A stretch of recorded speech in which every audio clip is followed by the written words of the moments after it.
cosas digamos, problemas que se van presentando con el paso del tiempo por desgaste de los instrumentos, y además cosas que hay que tener en cuenta que uno debe hacer, el operador. Entonces tenemos los primeros errores se refieren básicamente al instrumento, que son los errores principales o axiales. Tenemos un error que se llama de verticalidad. Aquí la mitad del instrumento y la mitad del operador. ¿Por qué la mitad del instrumento? Porque el instrumento no tiene un mecanismo, digamos, propio para ponerse en estación. Los únicos instrumentos de medición que tienen un mecanismo propio para ponerse en estación o para verticalizarse, que es el primer problema, el eje vertical, son los que poseen un giróscopo, que son instrumentos que se los usaba en minería subterránea.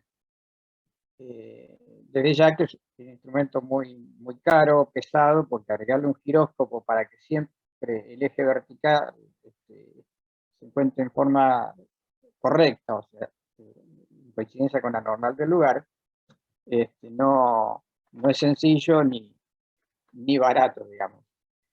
Pero la mayoría del instrumental no tiene una posibilidad de hacer eso, de buscar la verticalidad por sí mismo. Entonces hay un trabajo que es propio del operador. Y este es un error. El error de verticalidad sería que el eje vertical del aparato no coincidiera con la normal del lugar donde estamos haciendo estación. Este error solo se puede reducir, y la forma de reducirlo es con una buena puesta en estación. No hay una forma, digamos, o un mecanismo que me permita eliminar este error. Este es un error que solo se puede reducir.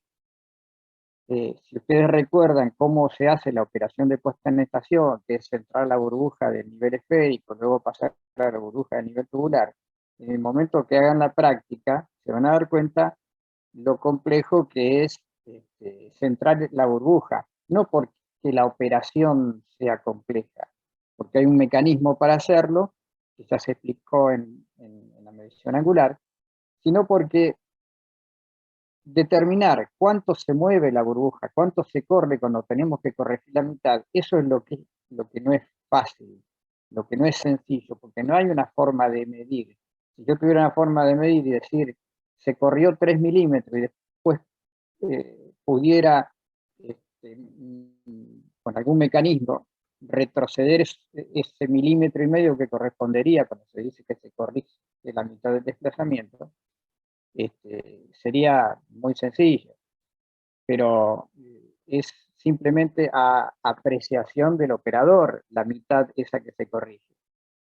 Y además, tengan en cuenta que la burbuja tiene una forma circular o una forma ovoide, y que lo que marca los extremos de la burbuja es el menisco donde cambia la curvatura de la burbuja. Entonces hay que hacer tangencia de esa burbuja, de ese borde circular o ovoide de la burbuja, con una línea que está marcada en el tubito del nivel. Y eso es una operación no exacta. Por eso que siempre quedan remanentes de error.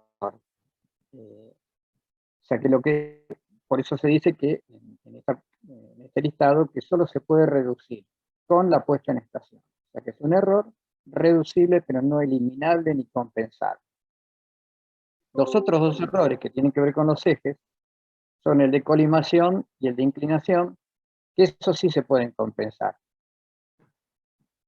La forma de compensación es utilizando el método de Bessel, y ya vimos que cuando giramos en sentido horario la alidada, el error se produce con un signo.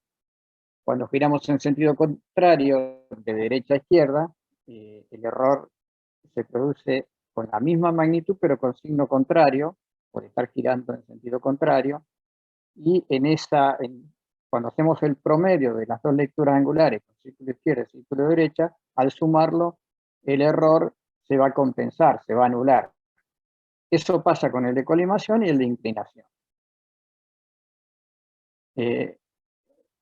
Si si yo lo quiero corregir o eliminar directamente el error, tengo que enviar el teodolito al servicio técnico para que me restablezca la posición de los ejes al momento de la entrega, del calibrado del aparato. Después vienen los errores secundarios.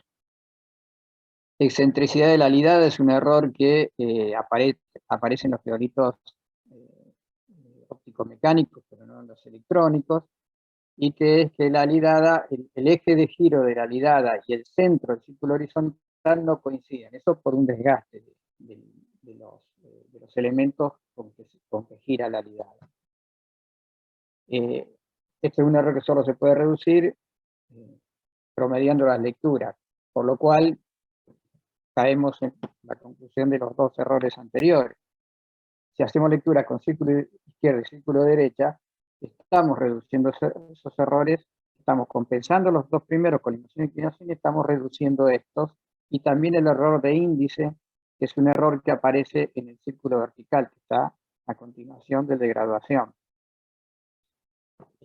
Son errores que se pueden promediar, se pueden reducir promediando. El error de graduación, que es la desigualdad entre las 360 partes en que está dividido el círculo, también se reduce haciendo lectura en varios sectores del círculo, por eso el método de reiteración. Todos estos tres errores son errores que básicamente lo vamos a encontrar en los teodolitos óptico-mecánicos, no en las estaciones totales. El error de bisección, que puede haber una excentricidad entre el eje de colimación y la posición correcta del eje. Esto es por un desplazamiento interno que se produce por desgaste, por los movimientos que tiene adentro el anteojo. Este es un error que incide solamente en los ángulos verticales y se lo compensa también leyendo con círculo izquierdo y círculo derecho. Recordemos que los ángulos verticales los vamos a usar en topografía solamente para reducir la distancia al horizonte, o más adelante lo vamos a usar en la parte de altimetría, los vamos a usar para determinar desniveles. Ahora, la compensación de distancia hacia el horizonte y la determinación de desniveles no tienen una carga considerable de este error. Es decir, este tipo de errores se manifiestan en algunos decimales más allá del centímetro. Entonces, como en la topografía estamos midiendo el centímetro, tanto alturas como distancias, o sea, alturas en vertical o distancias en horizontal, esos errores no nos inciden. Sí pueden ser importantes si estamos trabajando con una precisión mayor, como puede ser la geodesia o la topografía a grandes distancias, no la topografía, digamos, que estamos viendo nosotros, que es la topografía en una distancia acotada, en aquella distancia en la cual la Tierra se puede considerar plana. Estos errores que mencionaba recién son errores que son menores que el que se produce por considerar la Tierra plana. En consecuencia, son absorbidos por esa simplificación que se hace en principio. Lo mismo con el error de paralaje. Lo único que podemos hacer con el error de paralaje es una forma gráfica de darse cuenta la visual del operador, que está leyendo en el anteojo, está bisectando, tendría que ser coincidente con el eje de colimación. Es decir, el rayo visual, digamos, que llega al ojo, tendría que ser coincidente con el eje de colimación. Eso es imposible porque uno no puede saber dónde está su propio eje visual. Y tampoco ve el eje de colimación. Entonces uno acerca el ojo al ocular y lo pone de la mejor manera que pueda, centrado en ese pequeño espacio, ese pequeño círculo que tiene el ocular. Pero es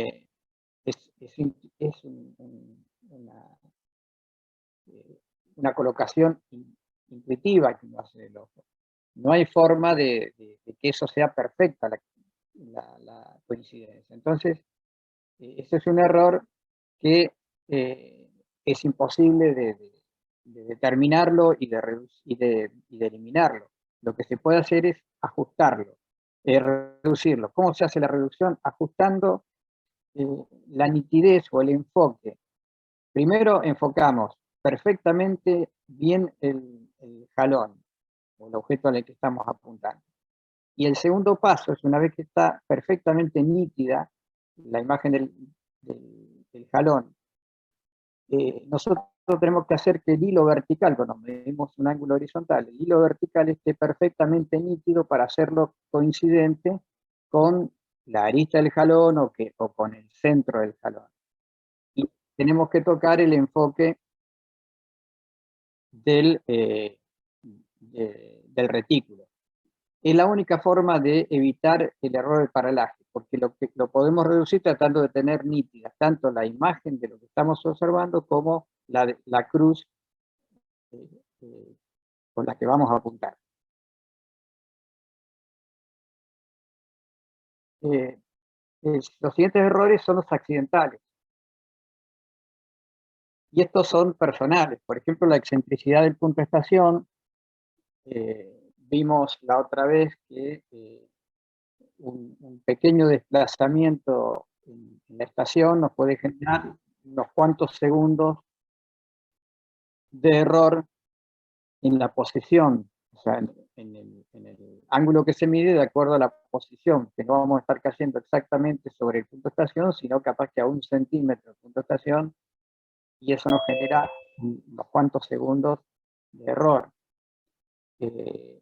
Este es un error que tampoco se puede eliminar, lo podemos reducir, sí, haciendo una buena puesta en estación, y eso en qué parte lo logramos, y tratando de que la plomada óptica caiga sobre el centro de la estaca, lo más posible, lo más precisamente posible sobre el centro de la estaca. El centrado de la bruja a nivel tubular, lo comenté antes cuando hablamos del error de verticalidad. Uno empieza la medición o pone la estación del aparato y centra la bruja a nivel tubular. Durante la medición, si la medición se prolonga por varios minutos, tanto la temperatura que pueda cambiar en el ambiente o el cambio de temperatura que le genere el operador porque está tocando el aparato o está apoyándose, o el peso que le genera al apoyar la mano, por eso se decía durante la parte de explicación de los métodos de los métodos de trabajo y de medición angular, que uno no tiene que apoyarse sobre el aparato, que tiene que tratar de medir rápidamente para que no cambie la temperatura del aparato y tampoco cambie el asentamiento. Entonces, cuando nosotros empezamos a medir, centramos la burbuja, cuando lo ponemos en estación, y al cabo de un par de minutos, tenemos que controlar, supongamos que hicimos una lectura con círculo izquierdo de 2 puntos, nosotros tenemos que ir controlando que la burbuja permanezca centrada o en la posición de equilibrio que se logró. Si eso se desplaza, nosotros tenemos 2 opciones, o empezar a medir todo de nuevo, o sea, tocar de nuevo la puesta en estación, o empezar a medir todo de nuevo porque la estación varió. Entonces, este es un error totalmente personal y es accidental porque se puede producir o no, de acuerdo si el terreno es firme y el teodolito el trípode no se va a enterrar más que al principio cuando uno lo clavó con el peso del pie. Pero, y si la temperatura no varió durante el proceso de medición, si uno fue cuidadoso en no apoyarse sobre el aparato, digamos, no tener las 2 manos apoyadas o transmitiéndole la temperatura, la burbuja no debería variar. Bueno, la inclinación de jalón o señal es otro error accidental porque depende de cómo se haga la verticalización del jalón.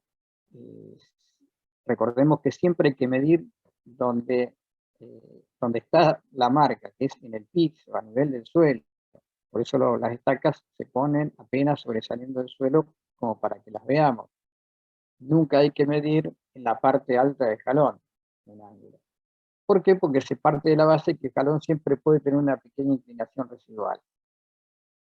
Ahora, si nos vemos obligados a medir en la parte alta, y la verticalización tiene que ser lo más perfecta posible, porque también vimos la clase anterior qué pasa cuando hay una pequeña inclinación del jalón, y eso también nos genera en una lectura, nos puede generar unos 20-21 segundos con solo estar corrido 1 centímetro el punto de proyección de la parte más alta del jalón respecto del punto real en el que el jalón está apoyado en el piso.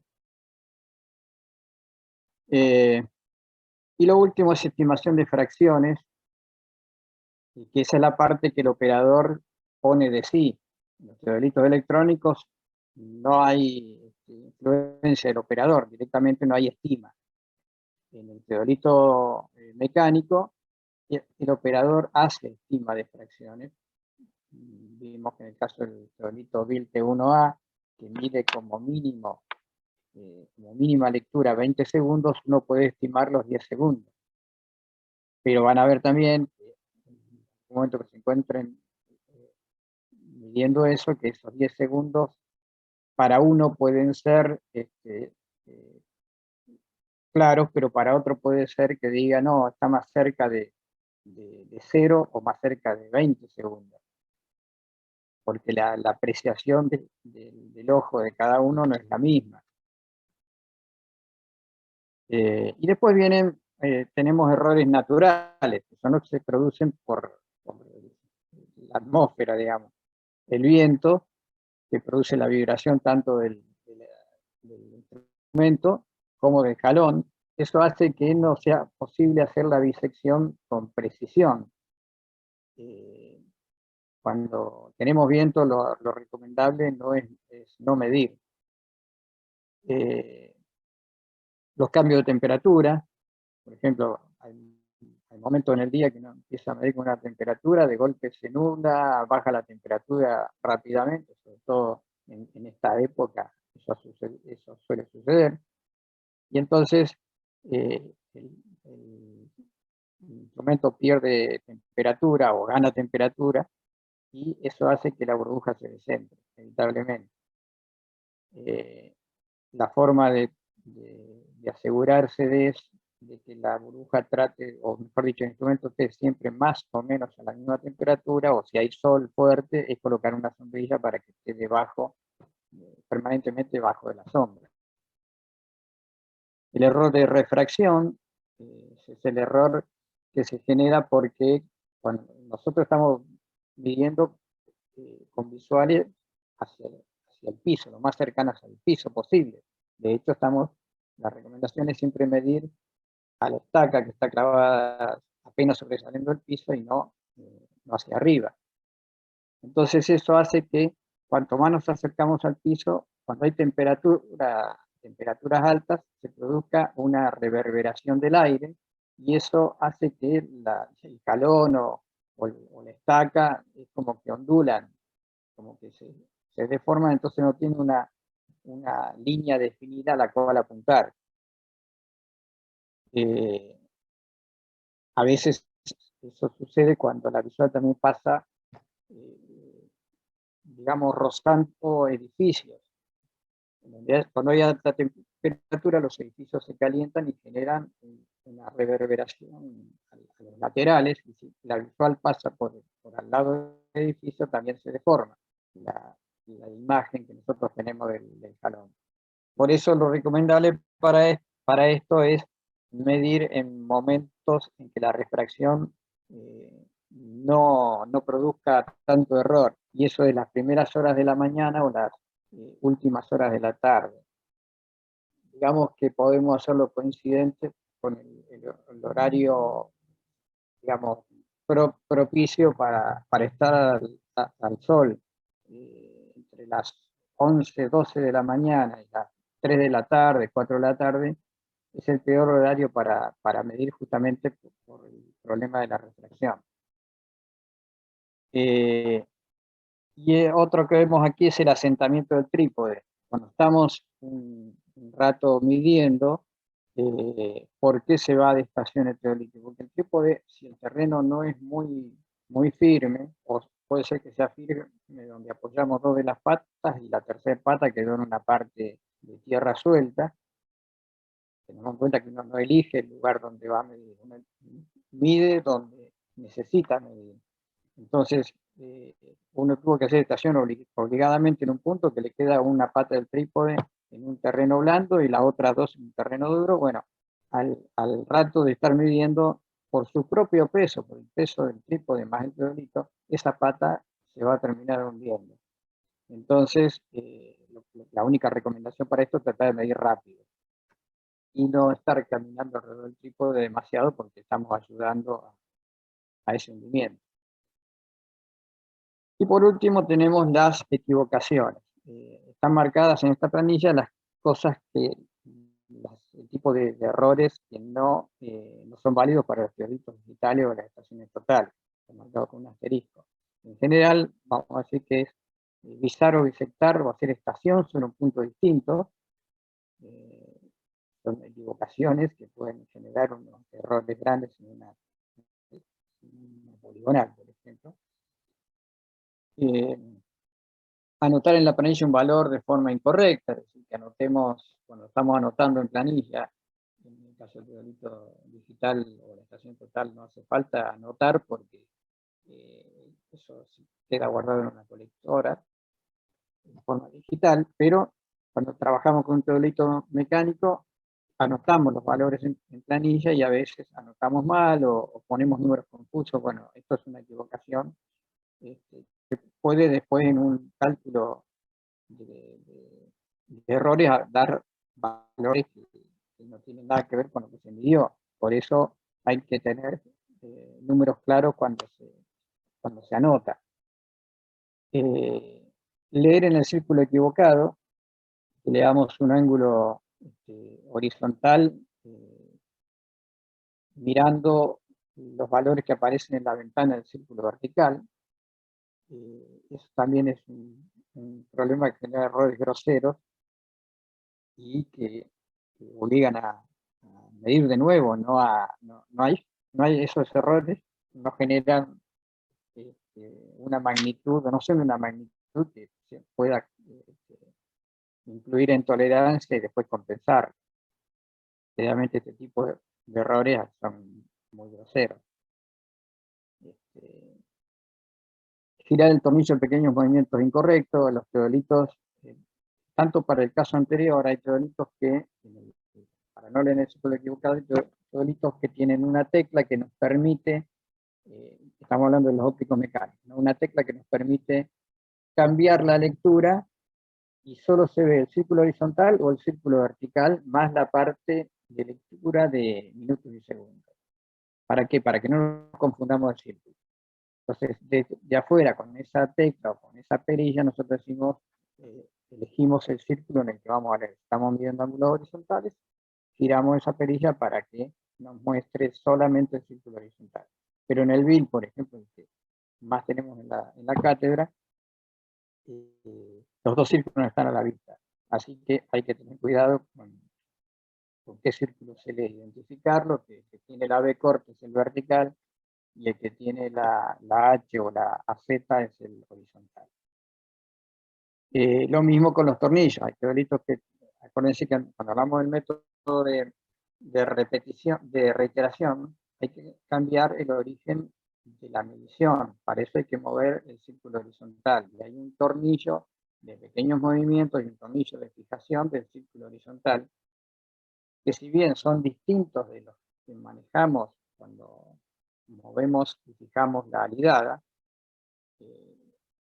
puede ser que en algún momento uno se equivoque y si giró ese tornillo esa medición no sirve porque cambiamos la posición del círculo.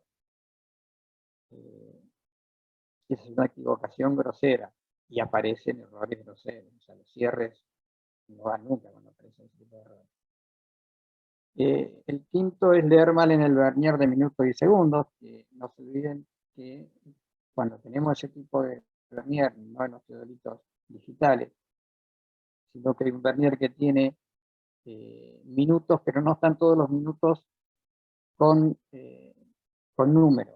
O sea, que están cada 5 minutos o cada 10 minutos se marca con número. Entonces el resto de los minutos, entre 0 y 10, hay que ir contándolos. Lo mismo con los segundos. Los segundos, por ejemplo, en el BILTE 1A, que expliqué cuando leí la medición, no tiene ningún segundo marcado, simplemente tiene el espacio entre minuto y minuto dividido en 3. Entonces hay que tener cuidado también con eso, porque se puede llegar a leer mal los minutos o los segundos, por no contar bien los espacios. Otra, apoyarse sobre el instrumento al leer. Esto es medio reiterativo, pero hay que tratar de no como uno, la operación que más cuidado tiene o que más tiempo lleva es la de tratar de ajustar los minutos y segundos para leer. Uno empieza a olvidarse de detalles como no apoyarse sobre el instrumento. Bueno, y después hay un error grosero ya que es, por ahí suele suceder, sobre todo cuando empiezan a hacer los prácticos sin tener una experiencia previa, que alguno se arrima al teodolito y toca la pata del trípode, una de las patas del trípode, y eso lo saca totalmente de estación. Ese es un error grosero. Bueno, con esto terminamos la parte de medición de ángulo.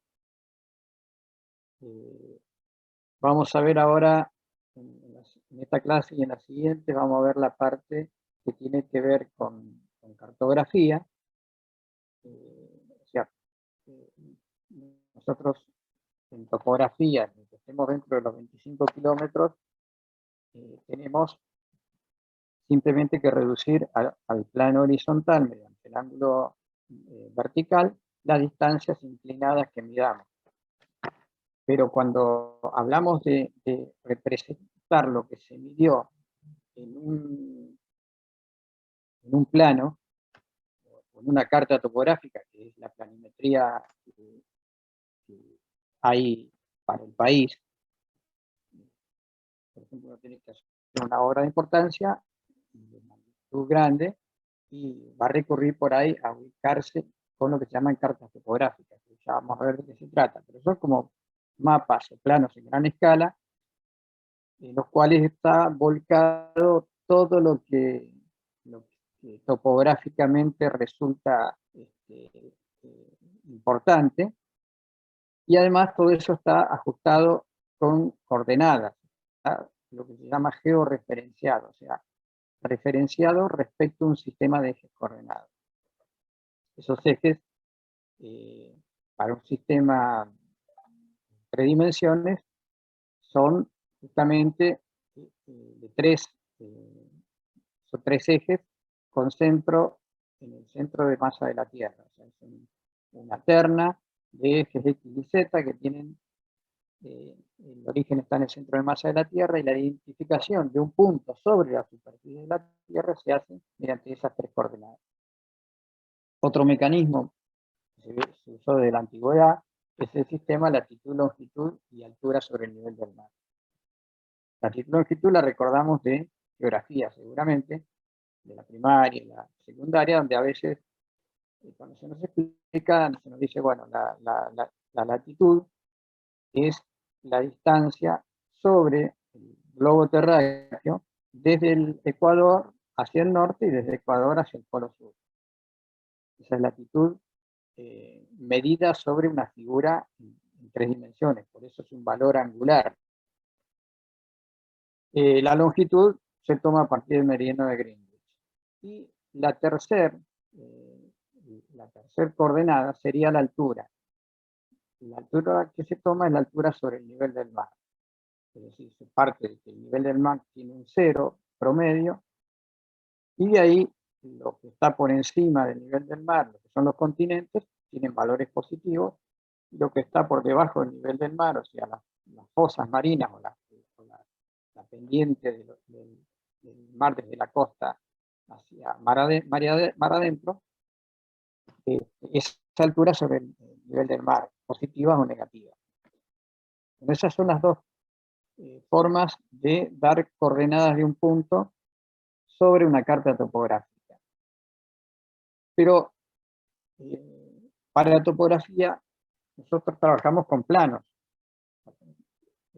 Las cosas que medimos se proyectan sobre planos. Mientras estamos dentro del radio de 25 kilómetros, es muy fácil la proyección. Simplemente reducimos la distancia cuando hay pendiente al plano horizontal mediante el coseno del ángulo vertical. Y los ángulos, por la forma de medición, por la forma de construcción del teodolito, siempre se miden sobre el plano horizontal, sobre un plano horizontal que es coincidente con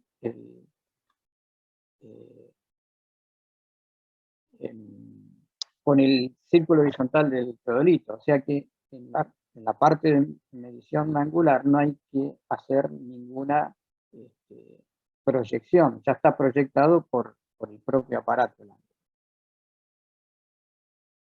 El tema es cuando nos vamos más allá de los 25 kilómetros. Cuando nos vamos más allá de los 25 kilómetros, ya la Tierra no se la puede considerar plana, porque si la consideramos plana, a medida que nos alejamos del punto, ¿qué significa el plano topográfico? Es un plano tangente a la superficie de la Tierra, ubicado, o sea, con el punto de tangencia en donde estamos haciendo estación. Nosotros estamos ubicados. ¿Qué pasa? Desde ahí, a medida que nos vamos alejando de ese punto de estación, la diferencia entre la distancia plana y la distancia medida sobre la curvatura de la Tierra, esa diferencia se va incrementando. Entonces, hay momentos, o sea, hay un límite que son los 25 kilómetros, desde ese punto de tangencia, a partir del cual ya no podemos considerar la Tierra como plana. Entonces tenemos que considerar deformaciones por esfericidad de la Tierra. Vamos a compartir otra pantalla ahora.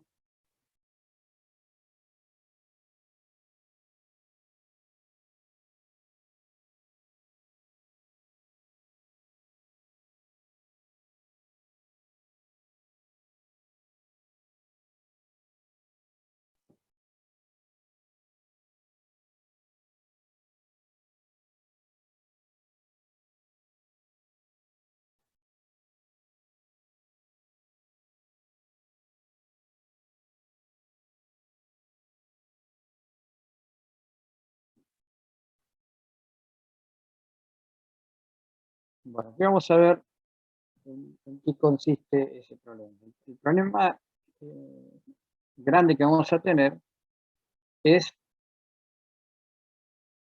que nosotros, cuando tengamos que hacer planimetría o planos de una magnitud que supera los 25 kilómetros, no podemos despreciar esa diferencia entre lo que es el plano y la curvatura de la Tierra. Entonces imagínense que la Tierra fuera una naranja, nosotros la queremos, la cáscara fuera la superficie de la Tierra, y nosotros la queremos llevar a un plano. ¿Qué hacemos? Cortamos esa cáscara en gajos, que es lo que en principio los geógrafos, los cartógrafos empezaron a plantearse. Cortamos en gajos la cáscara de la naranja, la despegamos y la estiramos sobre un plano. Va a aparecer esta especie de esta figura, como vemos acá, esta figura 3, donde en el ecuador, este sería el ecuador, todos esos gajos están unidos. Pero a medida que vamos subiendo en latitud hacia los polos, tanto hacia el polo norte como hacia el polo sur, el borde de este gajo ya no coincide cuando lo aplastemos con el borde del gajo siguiente. Entonces acá hay un espacio que no está cubierto cuando aplastamos la cáscara de esa naranja sobre el plano. Entonces podemos representar sin mayores deformaciones todo lo que esté en cercanías del ecuador, podríamos decir hasta 25 kilómetros del ecuador hacia el norte del sur, no vamos a tener deformaciones apreciables. Pero ¿qué pasa a medida que nos alejamos?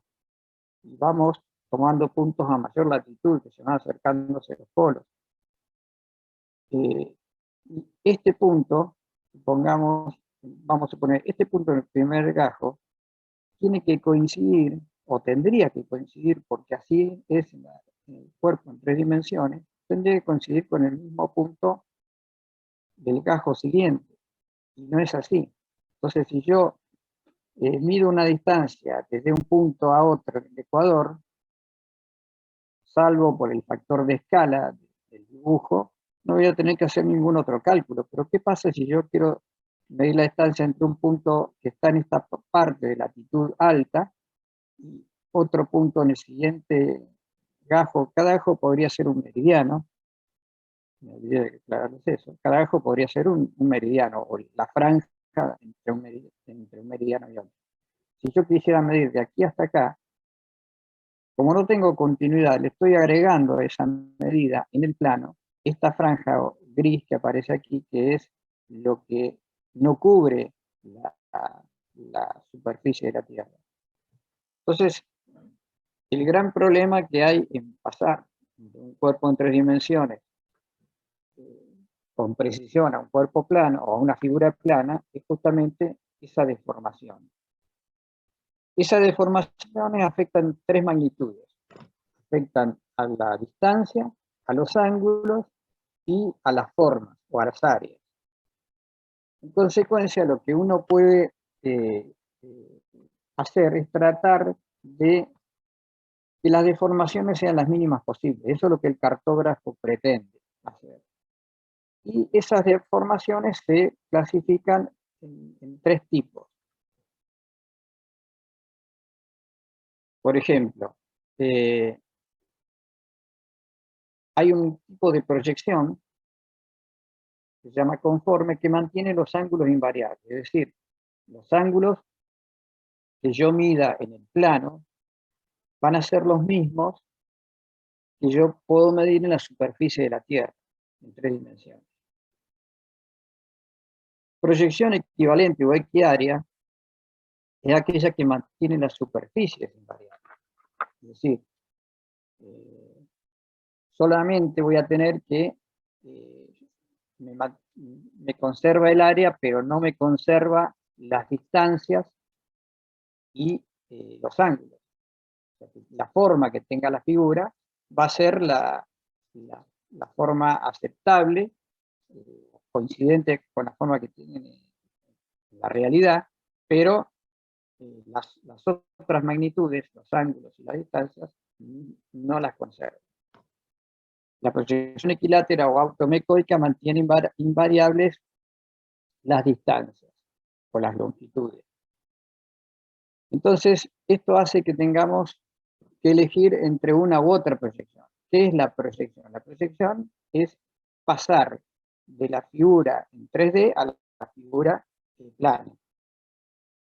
Ya no se hace mediante la reducción. Acuérdense la primera imagen que yo les di en la primera clase, creo, donde teníamos un problema que era el de la topografía, que era pasar de la superficie de la Tierra al plano.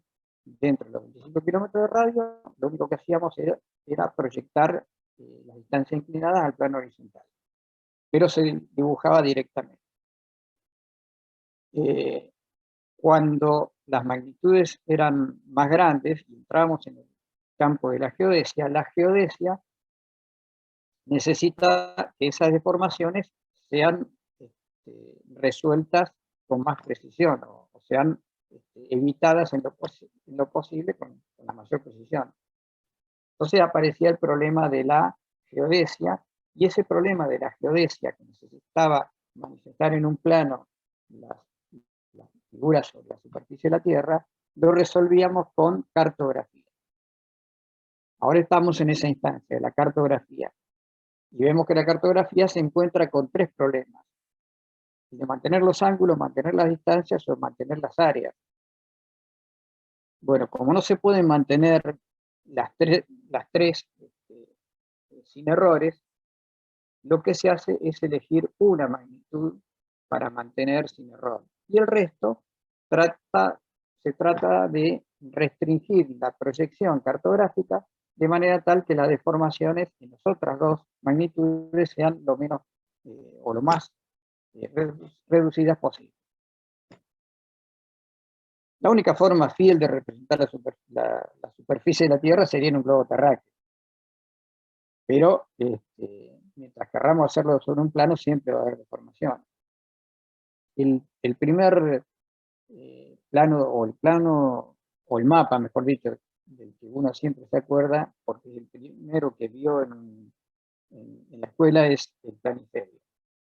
El planiferio es un plano que responde a una proyección cartográfica. Esa proyección cartográfica consiste en encerrar la Tierra en un cilindro. El eje del cilindro es coincidente con el eje de rotación de la Tierra. Entonces, desde el centro de la Tierra se proyecta, es como si encendiéramos una luz en el centro y viéramos cómo se reflejan las paredes del cilindro. Aquí hay una figurita.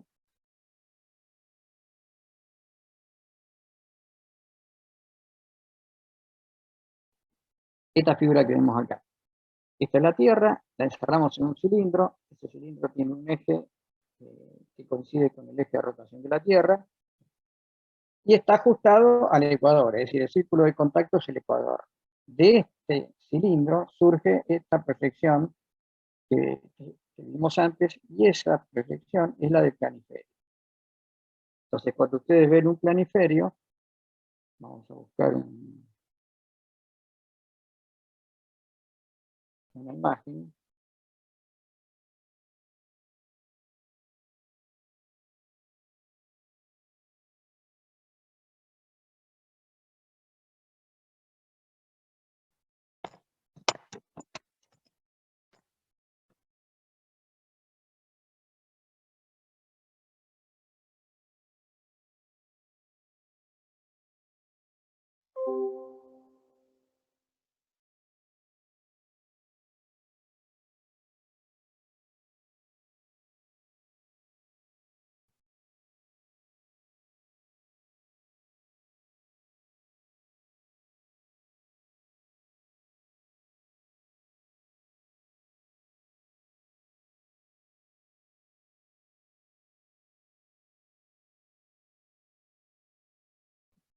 Cuando ustedes ven el planiferio, uno está tan acostumbrado que no se fija, pero fíjense las condiciones que tenemos eh, en el extremo norte del planiferio, digamos, en la línea esa. Fíjense, por ejemplo, que Groenlandia es un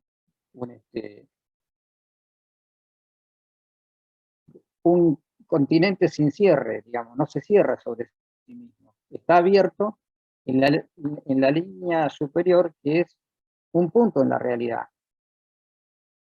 En la Tierra eso es un punto que es el polo norte. Bueno, ¿por qué no se cierra? Porque vieron el tema que partimos del tema de los gajos. Para darle continuidad al mapa, a ese mapa cartográfico que vimos como lo más usual y antiguo que había, para darle continuidad, a medida que ascendemos en latitud, se van exagerando las distancias. Entonces, esa franja gris queda completada con distancias falsas. Por eso, cuando nosotros vemos Groenlandia, o fíjense, la Antártida, pasa lo mismo. La Antártida no se cierra. ¿Qué es lo que está más exactamente representado en el planiferio? Todo lo que está sobre el ecuador. Toda una franja sobre el ecuador está representada con las menores deformaciones, pero todo lo que está cercano a los polos está representado con las mayores deformaciones. Entonces, volviendo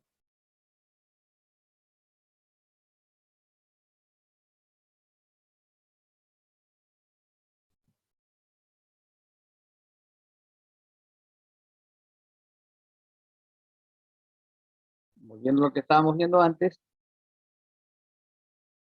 veamos, todo lo que sube hacia el polo norte o lo que va hacia el polo sur hace que se generen estos espacios vacíos en el aplastamiento de la superficie de la Tierra sobre un plano.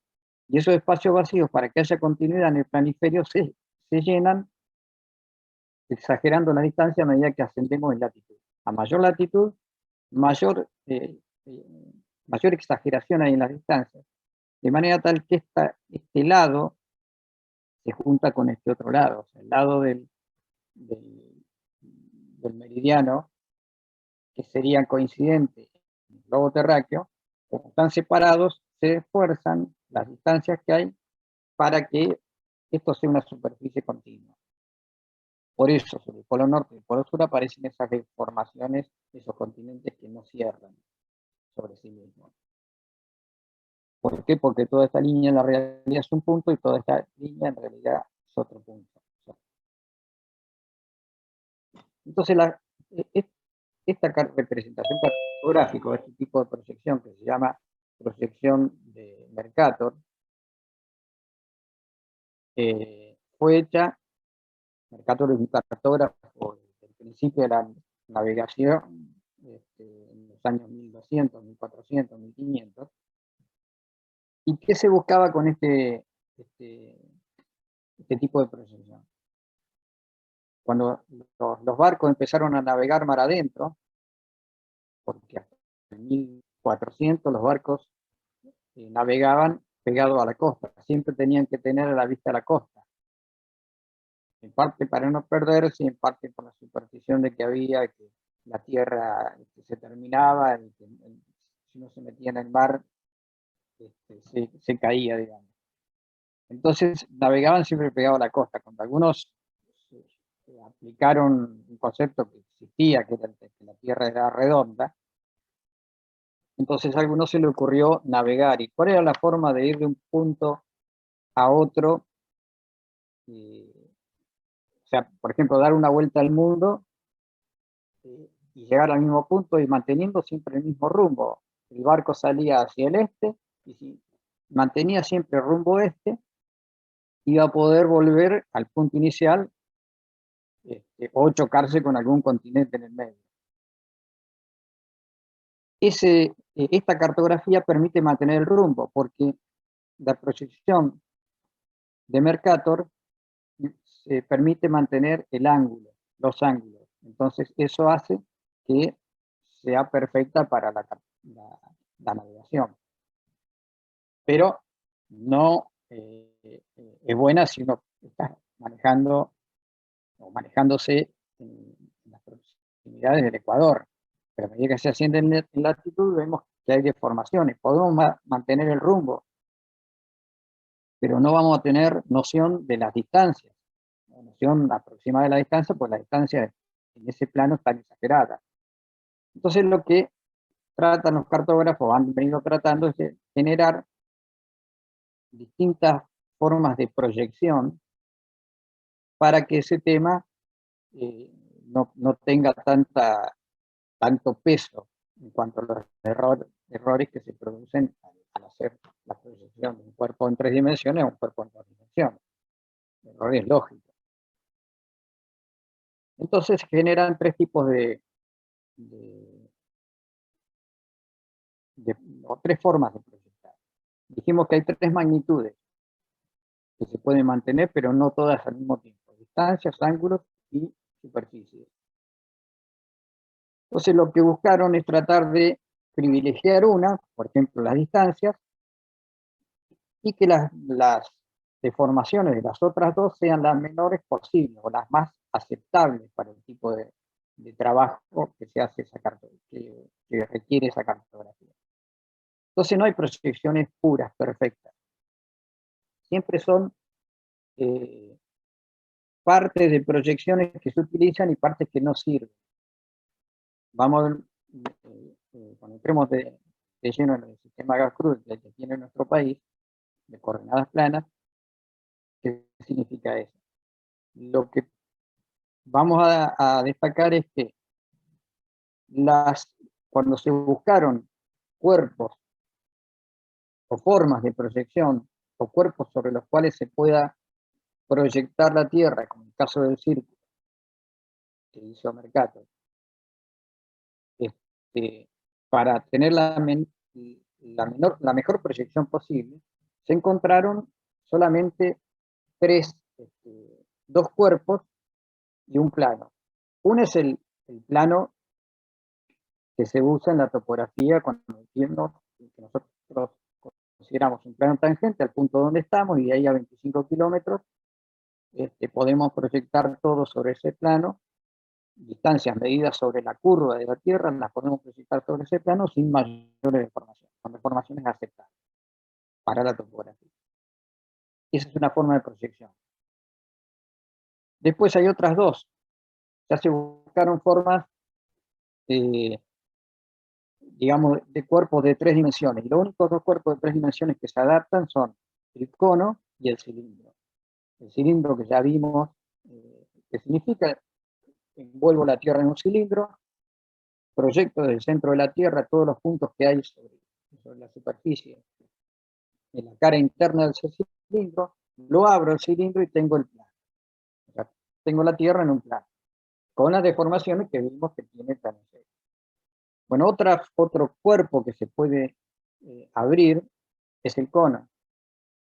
Se proyecta, se hace la Tierra tangente, por ejemplo en el Ecuador, a un cono, se proyecta sobre ese cono y ese cono después se abre y generamos el plano proyectado de la Tierra.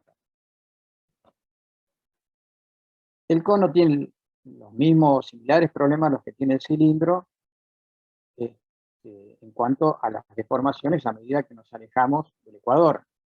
Entonces, de acuerdo al tipo de continente que se quiere representar, pueden surgiendo otras variantes. Por ejemplo, esta es una proyección que se llama directa, porque el eje del cono y el eje del cilindro, en ambos casos, son coincidentes con el eje de rotación de la Tierra. Pero también se fueron creando proyecciones donde el cilindro no está coincidente su eje con el eje de rotación de la Tierra, sino que está a 90 grados. Entonces lo que tiene contacto con el cilindro ya no es el ecuador, sino que es un meridiano. Lo mismo pasa con el cono. En vez de contactarse con el ecuador, la tangencia se hace con algún meridiano. ¿Y cómo se elige eso? Y de acuerdo a el desarrollo que tenga el continente que se quiere representar.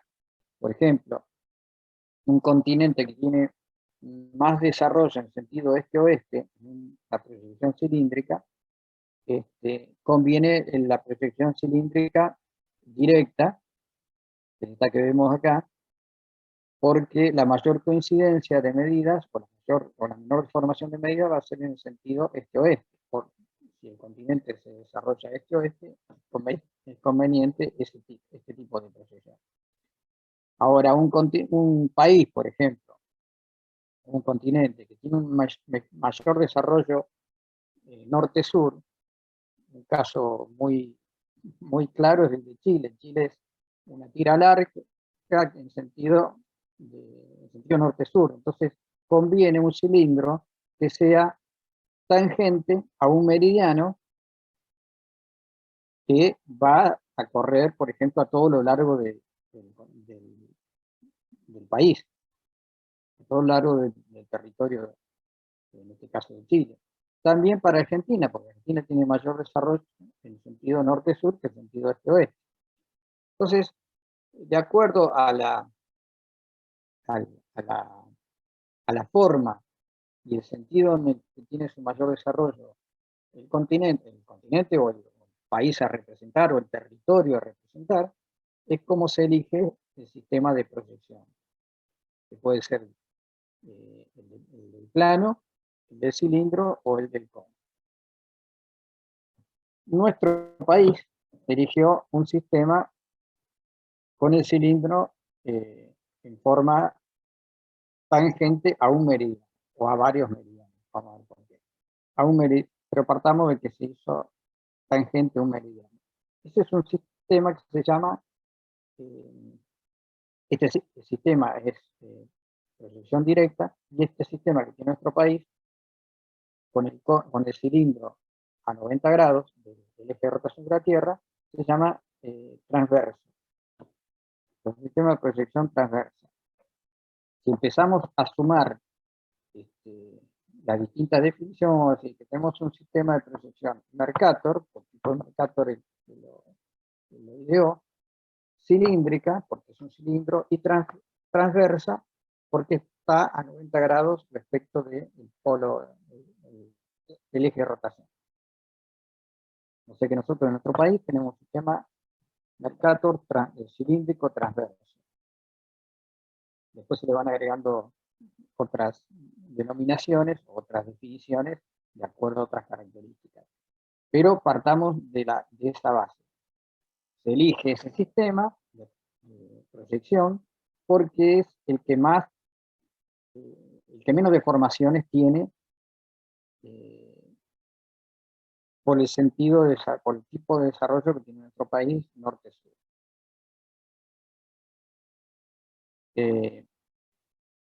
Conforme. Se agrega también la palabra conforme, y que vimos que conforme era el que mantiene los ángulos invariables.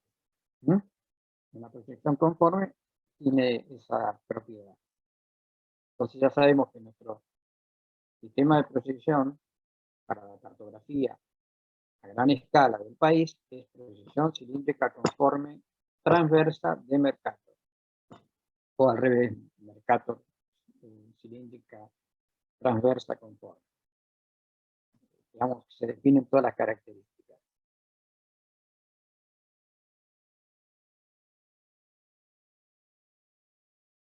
Vamos a ver ahora un video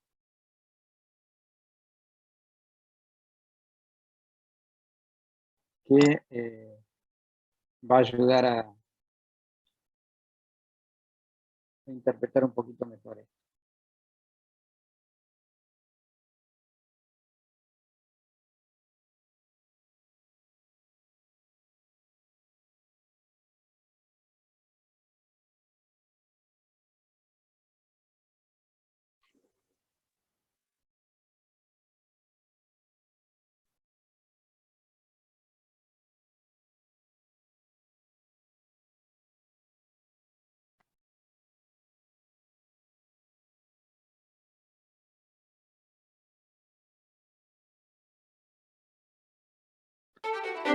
¿Qué país es más grande, Perú o Suecia? Y Colombia, ¿tiene más o menos territorio que Francia y Alemania juntos? No siempre los mapas nos muestran la realidad tal como es, y vamos a explicarte por qué. Pero antes, no te olvides de suscribirte a Un Mundo Inmenso ni de activar las notificaciones. Seguramente todos nos hemos encontrado con algún planiferio de este estilo alguna vez. Y te adelantamos algo, tiene unas distorsiones enormes. ¿Por qué sucede eso? Bueno, es que no debemos perder de vista lo que es un planisferio. Se trata de una representación gráfica de un objeto que tiene 3 dimensiones, como la Tierra, en uno de 2 dimensiones, un mapa. Para llevarlo a la vida cotidiana, esto sería como intentar cortar la cáscara de una naranja y achatarla en una hoja. No nos va a quedar perfecto por más que lo intentemos 1000 veces. En este punto es que surgen las llamadas proyecciones cartográficas. Es decir, mediante cálculos matemáticos se intenta representar la Tierra de la forma más fiel posible en una superficie plana. Las proyecciones cartográficas pueden tener 3 características principales. Algunas se preocupan de mantener las distancias relativas, otras las áreas y otras los ángulos, es decir, las formas. El tema es que no es posible que una proyección pueda cumplir con las tres propiedades al mismo tiempo, por lo que planteamos antes, el problema de la cáscara de naranja. Por eso es que podemos llegar a una conclusión inicial. No existe un mapa perfecto, todos tienen alguna complicación. Veamos a continuación qué clases de proyecciones se han creado. Las clasificamos en tres grandes grupos según el tipo de superficie en que se proyecte la Tierra. El primer grupo son las cilíndricas, es decir, se proyecta la Tierra sobre un cilindro, que luego se puede expandir en dos dimensiones. Aquí nos encontramos con la proyección más conocida por todos, llamada Mercator. Ya profundizaremos más adelante sobre ella, porque tiene grandes implicancias, pero va un adelanto. Se trata de una proyección que mantiene los ángulos, pero que distorsiona las distancias y las superficies. El segundo grupo son las cónicas. Aquí se utiliza un cono para realizar la proyección, lo que puede dar como resultado algo así, que es llamada proyección cónica de Lambert. Sin embargo, suele ser más utilizada para regiones o continentes que para un planisferio entero. En tercer lugar llega la proyección azimutal. En este caso se realiza mediante una proyección de la Tierra sobre un plano tangente en un punto seleccionado. Lo ejemplificamos de forma simplificada. Se simula un foco de luz, ya sea dentro o fuera de la Tierra, y eso se proyecta en un plano. Si el foco es externo, podemos tener, por ejemplo, la proyección ortográfica, que es similar a la de una foto desde el espacio. El tema en todos estos casos es que podemos arribar a resultados que pueden resultar algo extraños o que no reflejen realmente lo que pasa en la realidad. Volvamos ahora sí a la proyección Mercator. Fue creada en el siglo XVI y revolucionó la cartografía.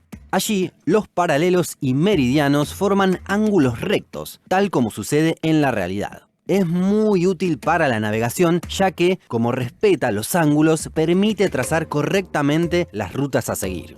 Ahora bien, presenta algunos problemas. Principalmente deforma las áreas y hace que todas las tierras que están cerca de los polos parezcan más grandes de lo que son. Pensemos que en un planisferio Mercator, la línea del ecuador representa los 40.000 kilómetros de la circunferencia terrestre en el mismo espacio que los polos, que son simplemente un punto en la realidad. Para visualizar estas distorsiones pueden visitar thetruesize.com. Esta página nos permite comparar las áreas de distintos países en el mapa y podemos llegar a conclusiones increíbles. Por ejemplo, Rusia y Canadá son los dos países más grandes del mundo, pero si los acercamos al Ecuador, veremos que son menos gigantes de lo que parecían. Algo similar sucede con Groenlandia, que parece casi del tamaño de África, pero que en realidad entra 14 veces allí. Hasta nuestro querido archipiélago de Svalbard está agigantado más de la cuenta. Y también podemos comparar qué tan grande es la Antártida, algo que no estamos acostumbrados. A contramano, los países cercanos al Ecuador se agrandan cuando los llevamos a los polos. Veamos lo que pasa con Brasil si lo llevamos al Atlántico Norte. O lo mismo Indonesia, el cuarto país más poblado del mundo, también tiene una gran superficie repartida en grandes islas. Incluso podemos girar el contorno de los países y llegar a conclusiones llamativas. Por ejemplo, que la distancia del sur al norte de Chile es la misma que separa a Canadá de Alemania. Y ya estamos en condiciones de develar un par de incógnitas. Si llevamos Perú hasta Escandinavia, no solo veremos que es más grande que Suecia, sino que es más grande que los 5 países nórdicos juntos. Y Colombia, ya lo pueden suponer, también supera a Francia y Alemania juntos en superficie. Pero todavía falta más, porque esta proyección Mercator ha sido también criticada desde un punto de vista político.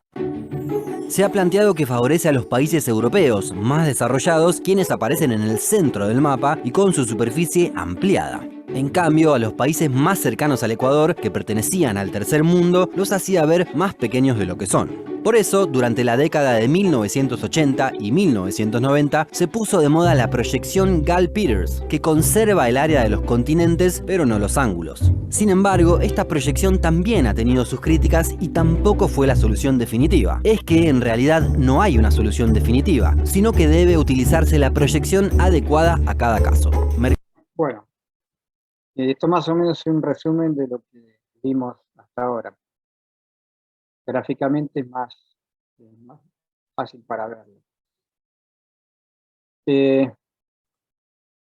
Nosotros, en nuestro país, optamos por ese tipo de proyección, la proyección cilíndrica transversa conforme de Mercator.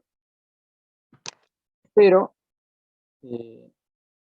no se puede hacer, para poder reducir los errores, no se puede hacer un solo cilindro transverso, sino que nuestro país eligió hacer 7 cilindros, que significa que son franjas del territorio que se toman de 3 grados cada una, y esas franjas se van poniendo, digamos, una a continuación de la otra. Ya lo vamos a ver mejor gráficamente, pero de momento quiero que tengan en cuenta que no es solo un cilindro. O sea, para ver el grado de complejidad que tiene hacer una proyección, ¿no? Es una proyección que trate de mejorar o de representarlo de la mejor forma posible el territorio. El objeto de ver este tipo de proyección es que cuando ustedes toman una carta topográfica que expresa todo lo que hay sobre la superficie y además permite tomar medidas con una cierta precisión y ubicar puntos sobre esa carta, puntos de los que se tengan coordenadas tomadas en el terreno, se puede ubicarlo sobre la carta, sepamos por qué la carta tiene esas condiciones.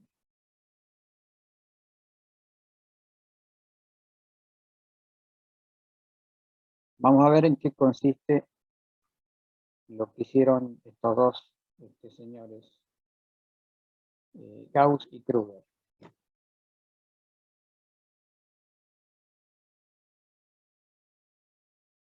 Vamos a compartir ahora.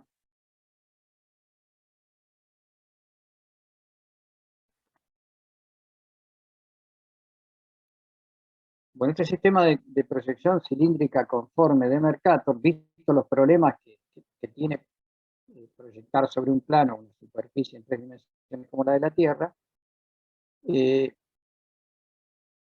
estos dos científicos partieron de la proyección cilíndrica conforme Mercator transversa y le fueron introduciendo sucesivas modificaciones. Gauss en 1822 y Kruger en 1912.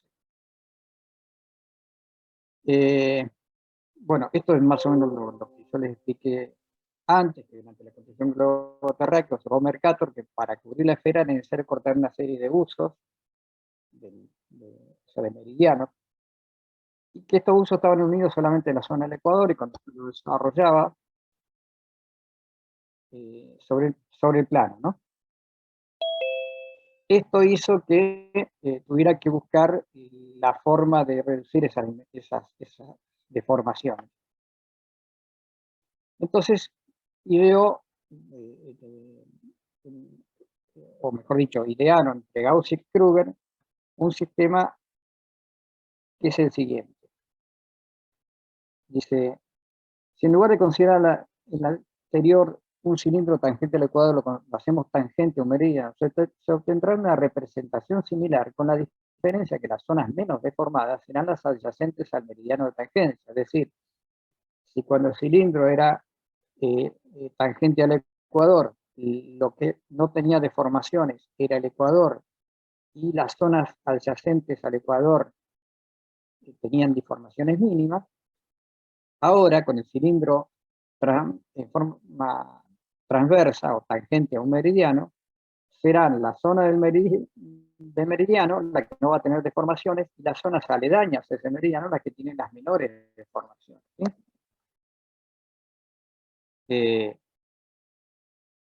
Pero ¿qué pasa? Si a medida que nos acercamos de la zona de tangencia, del meridiano de tangencia, que es como se llama, las deformaciones son siendo cada vez más grandes, la idea de Gauss y de Kruger fue, si giramos ese cilindro generamos una franja donde las deformaciones sean aceptables, giramos el cilindro una cantidad X de grados hacia el este y hacemos otra tangencia en otro meridiano, estamos generando una franja con la primera tangencia y otra franja con el segundo cilindro o la segunda tangencia. De esa forma tenemos dos franjas donde las deformaciones van a ser aceptables. El tema es cuán ancha es esa franja para que esas deformaciones sean aceptables. Entonces se fijan los límites de deformación. Y en el caso de nuestro país, los límites que se fijaron fueron de 3 grados. Es decir, la franja se desplaza 3 grados. Con lo cual queda una franja de 1,5 grados a cada lado del meridiano de tangencia, donde las deformaciones son mínimas o prácticamente despreciables.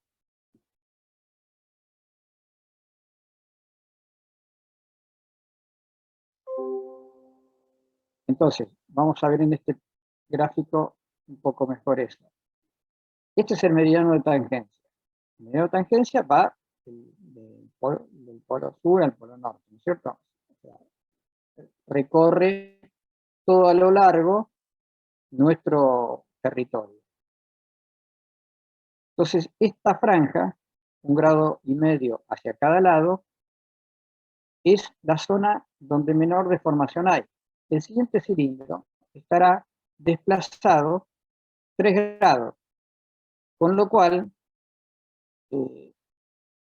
genera 1,30 grados hacia un lado y 1,30 grados hacia el otro lado, también donde las deformaciones son aceptables.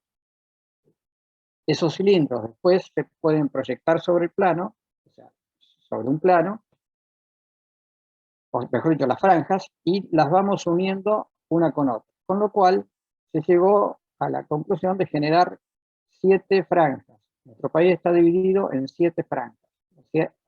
Cada franja se la llama faja. La primera faja o el primer cilindro es tangente a un meridiano que es el de 72 grados al oeste de Greenwich. La siguiente faja está en el meridiano 69, de 66 y así sucesivamente hasta llegar al meridiano de 54 grados. Entonces tenemos cubierto con 7 cilindros que se van girando 3 grados uno de otro, cubierto todo el país con franjas que están acá indicadas con distintos colores, y en estas franjas las deformaciones son mínimas, son aceptables para la representación cartográfica, ¿sí?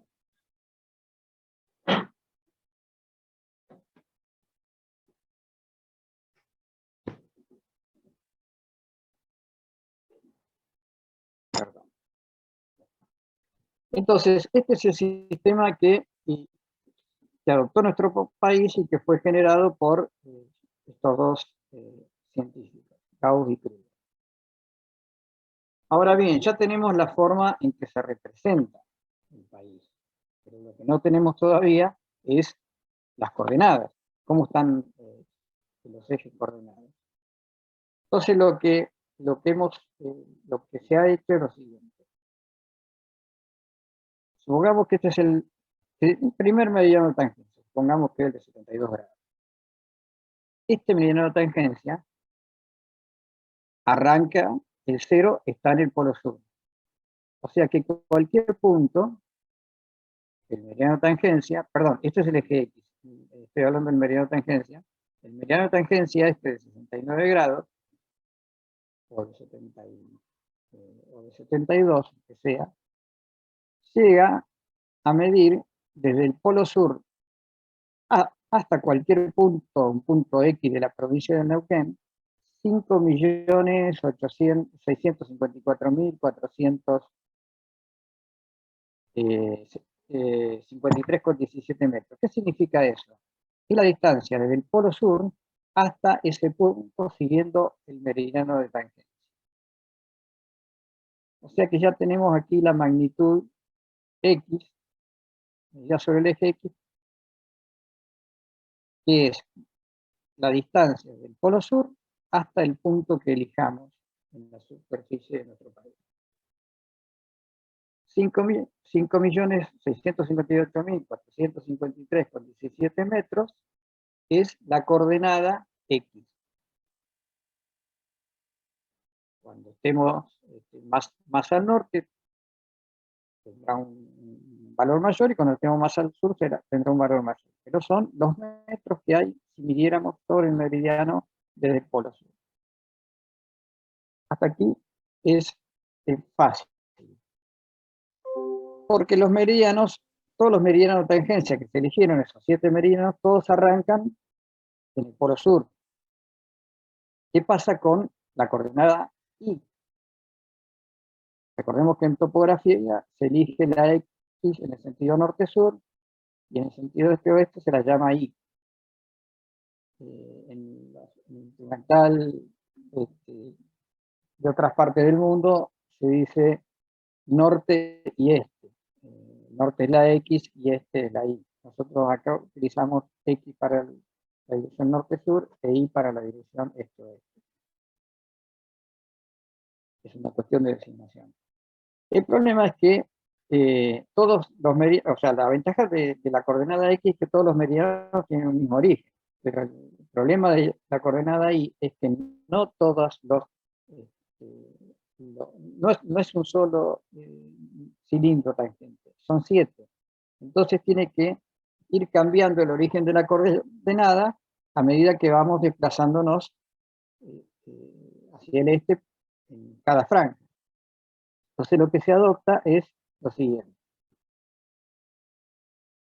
Para la X, no, ya lo vimos. Para la Y, supongamos que tenemos un punto P, y medimos la distancia desde ese punto P al meridiano de tangencia hacia el oeste. Siempre sería este el sentido. O sea que yo tengo un punto P acá, mido la distancia hacia el meridiano de tangencia. Esa distancia la llamo I'P. ¿Cómo sé el valor de IP, de la coordenada IP para este punto? Entonces, ¿qué se hace? Se supone que el valor en el centro de faja es 500.000. O sea que a la distancia que yo tomé del centro de faja hasta el punto P, le sumo 500.000. Si esta distancia es 1351,23, yo tendré 501.351,23 si quiero referirlo a este meridiano de tangencia. Con lo cual, tengo, fíjense, 6 dígitos. La X tiene 7 dígitos. Pero yo tengo que saber que un punto ubicado a 1351 metros con 23 del centro del meridiano de tangencia, tengo que saber en qué lugar del país está, porque hay 7 franjas. ¿En cuál de las 7 franjas está? Entonces se le agrega adelante el número de fajas o de franjas. Entonces el número de fajas pasa a ser el 7º dígito. Entonces el número de fajas más la distancia o el valor constante de 500.000 hacia el centro, que tiene ese centro de faja, más la distancia desde el punto hacia ese centro de faja o meridiano central de faja, me da lo siguiente: 2.501.351,23. Esta es la coordenada y referida al sistema Gauss-Krüger. O sea, la proyección cilíndrica, la proyección Mercator cilíndrica transversa conforme Gauss-Krüger significa unas coordenadas con este formato. 5 millones, o la distancia que midamos desde el polo sur hasta el punto en cuestión, y después una coordenada dada por el número de faja, después por un valor 500.000 constante para cada faja. O sea, cada centro de faja tiene una magnitud que es 500.000. ¿Por qué se utiliza 500.000? Para que este punto, si supongamos que estamos en el centro de faja, hacia la derecha, al punto se le suma la distancia. Pero si estoy hacia la izquierda, o sea, hacia el oeste, A los 500.000 le tengo que restar la distancia, 1351, porque el eje Y va desde el mediano central hacia el este. Entonces lo que está a la izquierda es negativo. Para que no dé negativo, se le adjudica al centro 500.000. Entonces todos los puntos hasta el borde de faja nunca van a ser mayores que 500.000 como para que la coordenada tenga un valor negativo. Ese es el sentido de los 500.000. Entonces con esto queda definido cuál es el sistema Gauss-Kruger, el sistema Gauss-Kruger que utiliza nuestro país. Ahora nos hacemos la siguiente pregunta, bueno, ¿quién mide hasta el centro mediano de faja? No es necesario. El sistema de coordenadas está asociado a un sistema de puntos fijos sobre el territorio. Entonces, si yo quiero vincularme a ese sistema general de coordenadas Gauss-Kruger, tengo puntos sobre la Tierra, sobre la superficie, que están ubicados a distancias medibles, que me permiten, mediante una vinculación, una poligonal, por ejemplo, yo puedo darle coordenadas a partir de esos puntos fijos que tienen coordenadas a una obra, un predio, una línea o un punto que yo elija. O sea, ¿qué significa esto? Que este sistema, que es la teoría, la generación del sistema de coordenadas, tiene que tener una manifestación física en el terreno. Entonces aparecen los puntos fijos trigonométricos, que es lo que me permite medir realmente o vincular realmente un punto o un área a ese sistema general. Ese sistema general es el que está expresado en las cartas topográficas, que son generadas por un instituto nacional que se llama Instituto Geográfico Nacional. Antes era un instituto geográfico que manejaba el ejército, por eso se llamaba IGM, Instituto Geográfico Militar, y que es el que se encargó de darle materialización a este sistema, porque este sistema teórico, si no lo vemos, si no tenemos puntos en el terreno, no podemos ligar la realidad con esto que es una proyección. Esa proyección digamos, se puede conocer en la realidad a través de ese sistema de puntos trigonométricos que están en todo el territorio y que nos permiten, cuando manejamos, cuando queremos trabajar con una topografía de alta precisión o con geodesia, nos permiten volcar sobre la cartografía los puntos, las áreas, las líneas que a nosotros nos interesen tener fijas. ¿Para qué sirve este sistema? Para darle coordenadas fijas a un punto, o a un sistema, o a un polígono.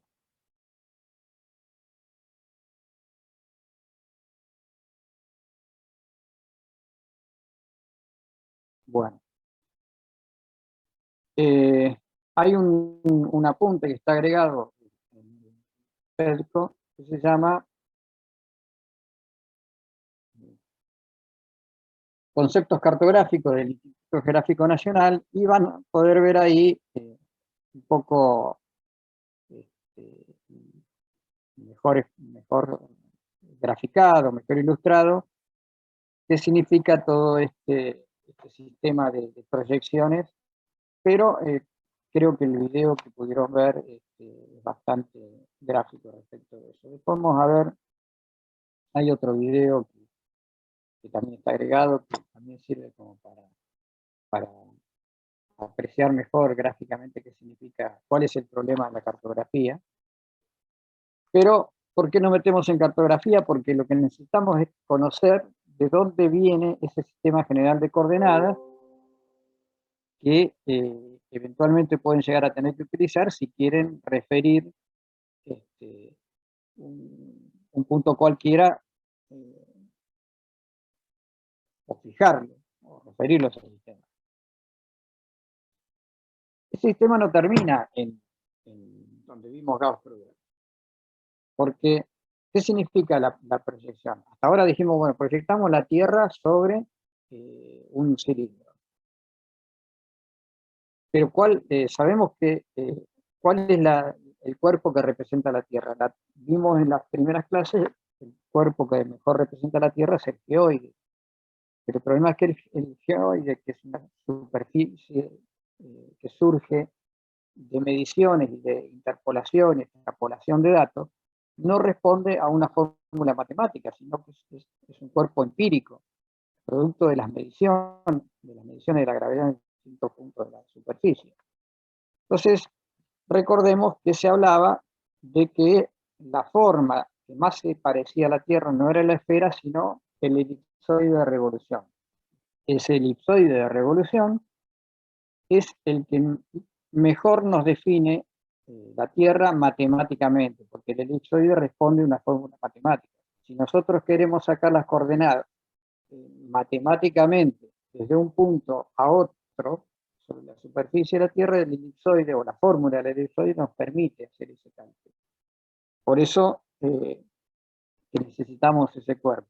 O sea, todo lo que esté sobre la superficie de la Tierra, pasando lo que vimos en la primera clase, se proyecta o se considera proyectado sobre ese cuerpo que es el elipsoide. Y a su vez, ese elipsoide es el que se hace tangente al cilindro y después se utiliza ese cilindro para proyectar al plano. Bueno, ese elipsoide tiene que estar definido. La ciencia fue estudiando las dimensiones del elipsoide, los primeros en medir meridianos, superficie, perdón, radio de la Tierra, fueron los egipcios durante el siglo, no sé, 3. O sea, que se tiene ese conocimiento desde hace muchísimos años. Pero a partir de los primeros vuelos espaciales, y más a partir del año 1980 en adelante, aparece un sistema que se llama GPS, o Sistema de Posicionamiento Global, que nos permite medir la Tierra mediante satélites y nos da una altísima precisión. Hoy en día se empezó con precisiones de 100 metros, o sea, en la determinación de coordenadas de un punto o de distancia sobre la superficie de la Tierra, y hoy en día se está trabajando por debajo de centímetros. Entonces, eso hace que las dimensiones del satélite, del elipsoide, vayan variando, hasta llegar a precisiones que eran directamente impensadas.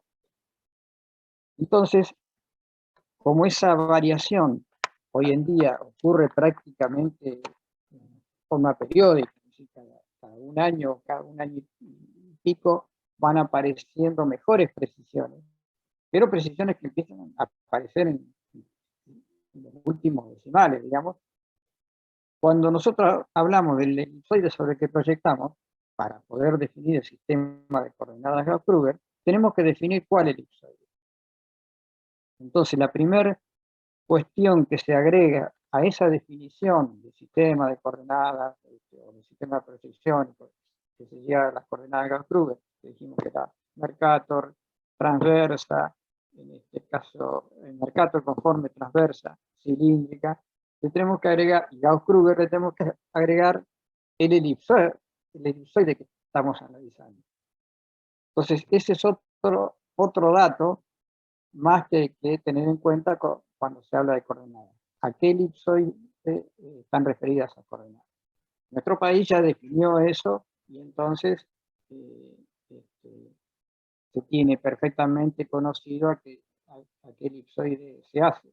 Pero hasta que aparecieron las mediciones precisas en los satélites, cada país elegía un elipsoide o cada país elegía un contacto de elipsoide. ¿Qué significa un contacto de elipsoide? Ese elipsoide que se elige, que es una superficie teórica, tiene que tener un punto de contacto con el territorio.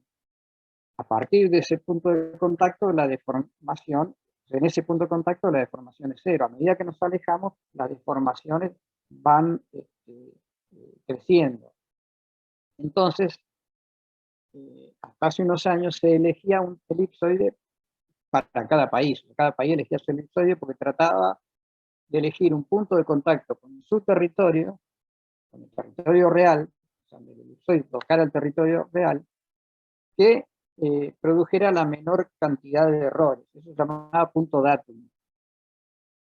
Hoy en día, con la mejora en la altísima precisión de las mediciones satelitales, todo se trata de que todos los elipsoides sean el mismo, digamos. Todos los países utilizan el mismo elipsoide y ya no se usa un punto de tangencia sobre el territorio, sino que todos toman como punto de tangencia, no como punto de tangencia, como punto datum para sus coordenadas, el centro de masa de la Tierra. Que no es único, porque el centro de masa de la Tierra tiene oscilaciones y un movimiento de precesión que hace que no sea el mismo permanentemente, pero que ese movimiento para las precisiones cartográficas es despreciable, o sea, no genera errores importantes. Sí, he tenido en cuenta cuando se miden desplazamientos de placas, entre placas de la Tierra, pero no para la topografía y tampoco para la geodesia, ¿sí? Para ese tipo de medición.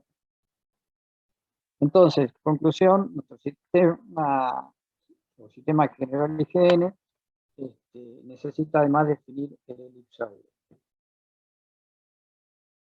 Y vamos a verlo en la clase siguiente, pero, o sea, después del parcial obviamente, pero hasta aquí llegamos con lo que es el sistema de cartografía. ¿Qué es lo importante de esto? Es que sepan que ese sistema de representación cartográfica con coordenadas planas, que es muy difícil de definir, porque estamos pasando de un cuerpo en 3 dimensiones a un cuerpo en 2 dimensiones, el sistema que se eligió tiene esa denominación y ese origen.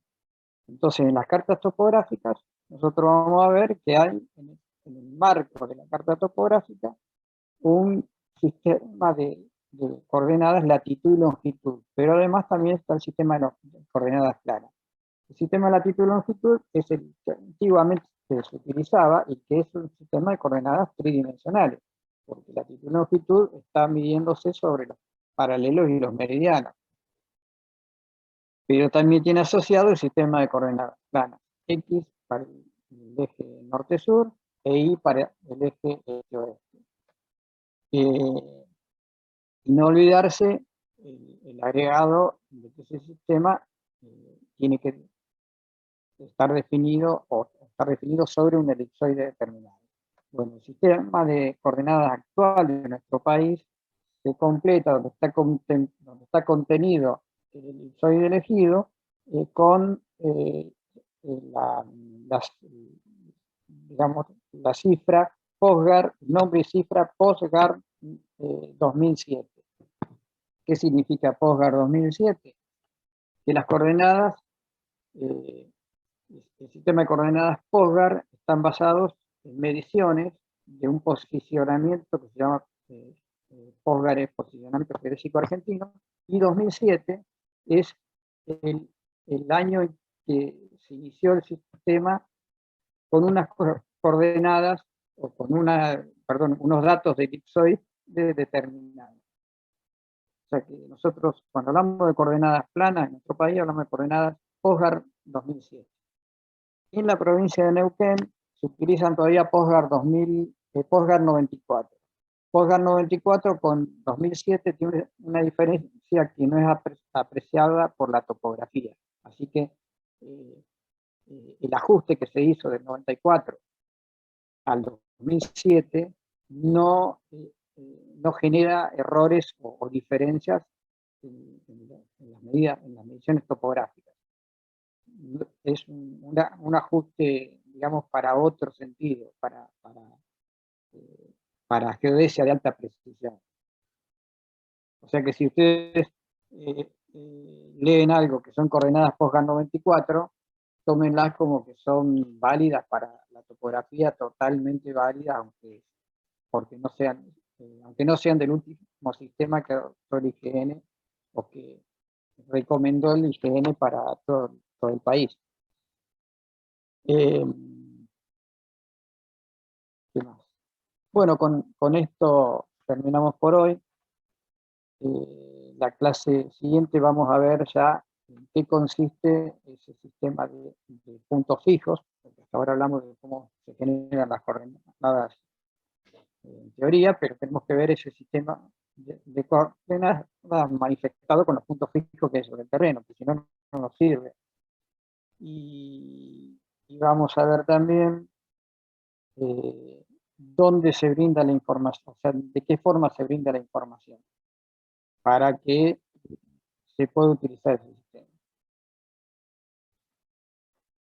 Bueno, todo esto de hoy y los dos videos ya están en la Pelco, así que nos encontramos entonces el próximo miércoles para el parcial a las 15 horas. El mecanismo va a ser así. A las 15 horas yo les voy a enviar las preguntas a cada uno a su correo. Tienen 2 horas para responderlo, consulten los apuntes, para justamente sepan de qué se trata la cosa. Y a las 17 tengo que tener esos parciales en mi correo. El parcial, lo que quiero que hagan es escribirlo a mano, no, o sea, las respuestas que sean a mano. No pueden ayudarse con dibujos, sí, tomados de los apuntes, pero la respuesta que sea a mano y con letra clara. Entonces les sacan, hacen una fotografía de eso y me lo mandan, y elegible, y me lo mandan para que lo corrijamos.